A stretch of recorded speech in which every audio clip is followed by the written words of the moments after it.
5월 11일 말씀 묵상 시작하겠습니다. 하나님 아버지, 오늘도 주님께서 우리에게 새날을 열어주시니 감사합니다.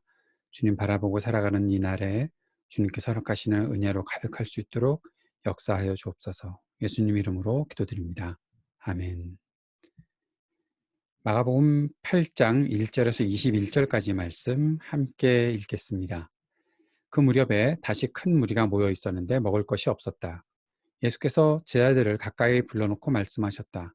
저 무리가 나와 함께 있은 지가 벌써 사흘이나 되었는데 먹을 것이 없으니 가엾다.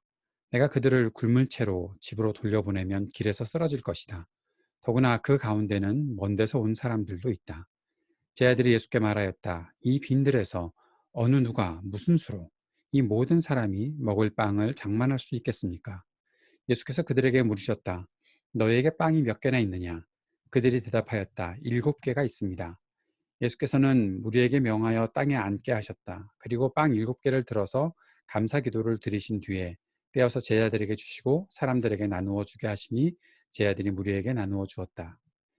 또 그들에게는 작은 물고기가 몇 마리 있었는데 예수께서 그것을 축복하신 뒤에 그것도 사람들에게 나누어 주게 하셨다.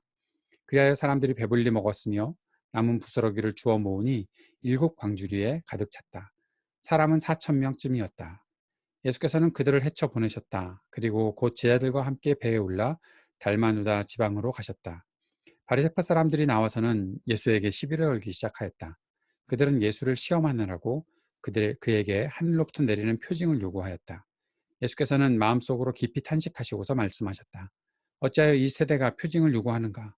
내가 진정으로 너에게 말한다. 이 세대는 아무 표징도 받지 못할 것이다.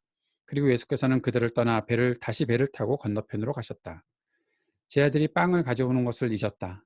그래서 그들이 탄 배 안에는 빵이 한 개밖에 없었다. 예수께서 제자들에게 경고하여 말씀하셨다. 너희는 주의하여라. 바리새파 사람의 누룩과 헤롯의 누룩을 조심하여라. 제자들은 서로 수군거리기를 우리에게 빵이 없어서 그러시는가 보다 하였다. 예수께서 이것을 아시고 말씀하셨다. 어찌하여 너희는 빵이 없는 것을 두고 수군거리느냐? 아직도 알지 못하고 깨닫지 못하느냐? 너희의 마음이 그렇게도 무디어 있느냐? 너희는 눈이 있어도 보지 못하고 귀가 있어도 듣지 못하느냐? 기억하지 못하느냐? 내가 빵 5개를 5천 명에게 떼어 주었을 때 너희는 남은 빵 부스러기를 몇 광주리에나 가득 거두었느냐? 그들이 그에게 대답하였다. 12광주리입니다. 빵 7개를 4천 명에게 떼어 주었을 때는 남은 부스러기를 몇 광줄이나 가득 거두었느냐? 그들이 대답하였다. 7광줄이입니다. 예수께서 그들에게 말씀하셨다. 너희가 아직도 깨닫지 못하느냐? 아멘.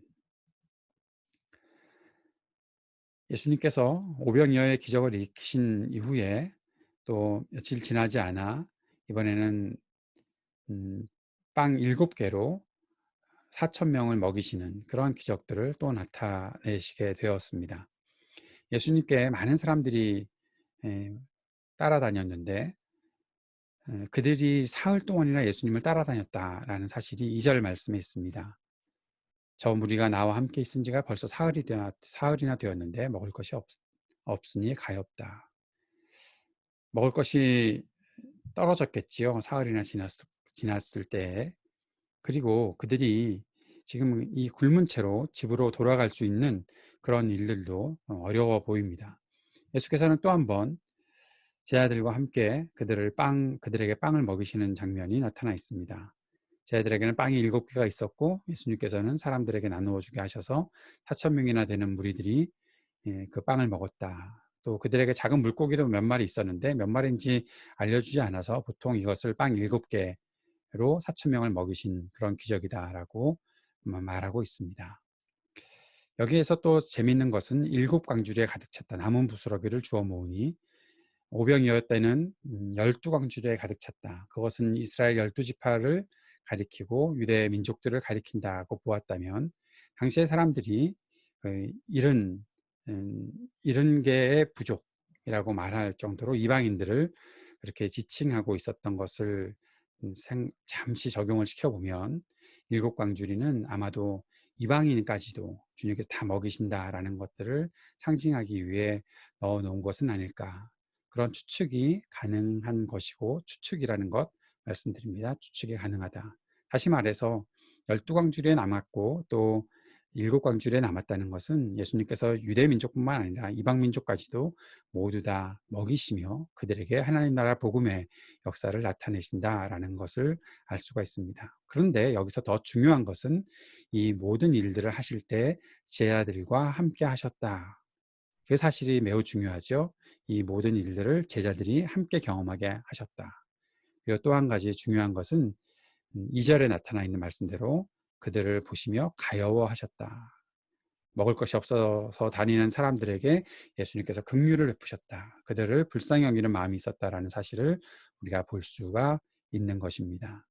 주님께서는 우리의 모든 필요를 채우시는 분, 그리고 넉넉하게 채우시는 분, 그리고 모든 민족에게 채우시는 분이시다라는 사실을 알 수가 있는 것이죠.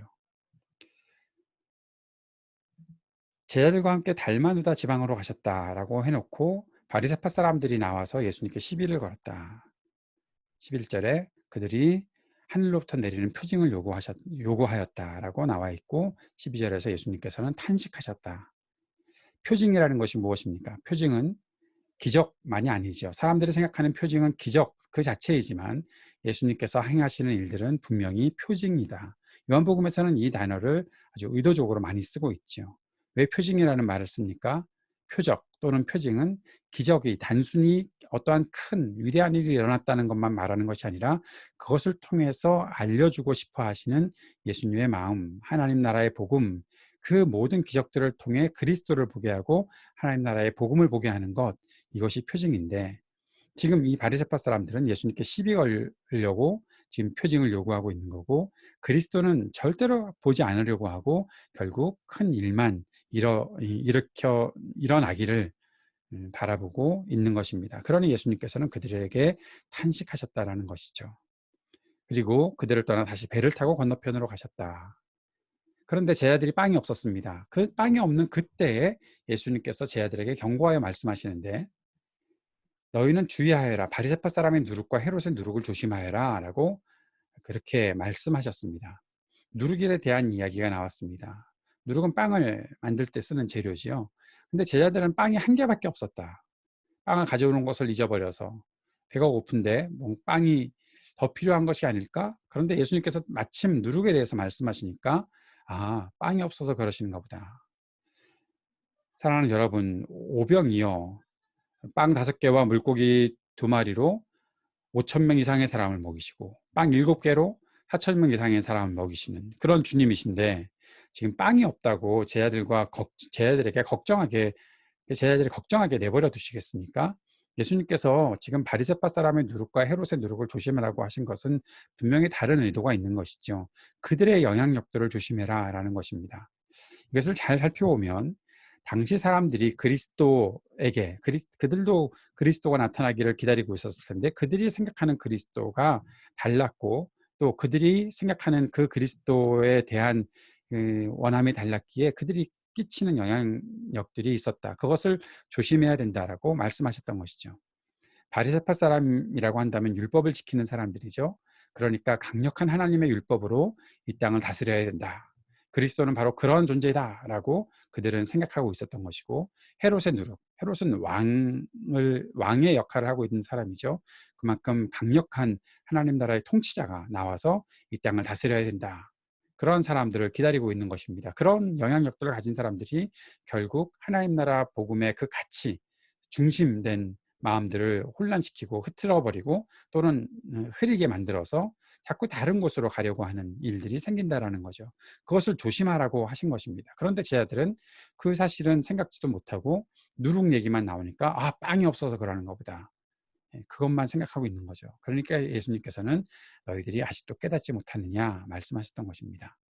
사랑하는 여러분, 주님의 말씀에 대해서 우리가 어떻게 이해하고 어떻게 주님을 따라가고 있는지 돌아볼 수 있었으면 좋겠습니다. 우리를 긍휼히 여기시는 주님께서 우리에게 우리의 필요한 모든 것들을 채워주실 때 그 하나님 나라를 바라보고 하나님께서 우리 안에 어떻게 역사하시는지를 다시 한번 소망하며 그 안에서 바르게 하나님 나라 복음의 바른 가치관을 가지고 살아갈 수 있는 우리들이 될 수 있도록 우리의 마음을 모았으면 좋겠습니다. 오늘 그 마음을 가지고 주님 앞에 기도하며 나아갑시다. 오늘도 이 땅을 위해 중보해 주시고 또 우리 교우들의 가정과 자녀들, 청년들을 위해 기도해 주시고 IT를 위해서 함께 기도해 주시기 바랍니다.